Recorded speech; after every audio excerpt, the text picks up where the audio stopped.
ശ്രീരാമന്റെ വനവാസത്തിനിടയിലെ ഒരു കഥയുണ്ട്. അമ്പും വില്ലും ഒരു മരത്തിൽ കുത്തിവെച്ചതിന് ശേഷമാണ് ശ്രീരാമൻ ഒരു പുഴയിൽ കുളിക്കാൻ ഇറങ്ങിയത്.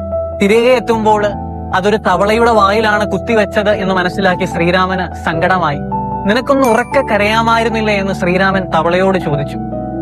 ശേഷിക്കുന്ന ജീവൻ വെച്ച് തവള ശ്രീരാമനോട് പറഞ്ഞു, ചെറുപ്പം മുതലേ രാമ രാമ എന്ന് വിളിച്ചാണ് ഞാൻ ജീവിച്ചത്. ഒരാപത്ത് വരുമ്പോൾ ആദ്യം ഉച്ചരിക്കുന്ന നാമവും രാമൻ എന്ന് തന്നെയാണ്. ആ രാമൻ തന്നെ ജീവിതത്തിൽ ഒരു ആപത്ത് വച്ചു നീട്ടുമ്പോൾ ഞാൻ ആരെ വിളിച്ച് കരയാനാണ്? എല്ലാ മനുഷ്യരുടെയും ജീവിതത്തിലെ വലിയൊരു സങ്കടങ്ങളിൽ ഒന്നാണിത്. ദൈവമേ, നീ എന്റെ വേദനകളിൽ നീ എന്നെ ഒറ്റയ്ക്കാക്കി കടന്നു കളഞ്ഞുവല്ലോ എന്ന്. പക്ഷെ നമ്മൾ പോലും അറിയാത്ത ഒരു സത്യമുണ്ട്. നമ്മുടെ ദുഃഖ ദുരിതങ്ങളുടെ സമയത്ത് നാം പോലും അറിയാതെ ദൈവം നമ്മുടെ കൂടെയുണ്ട്.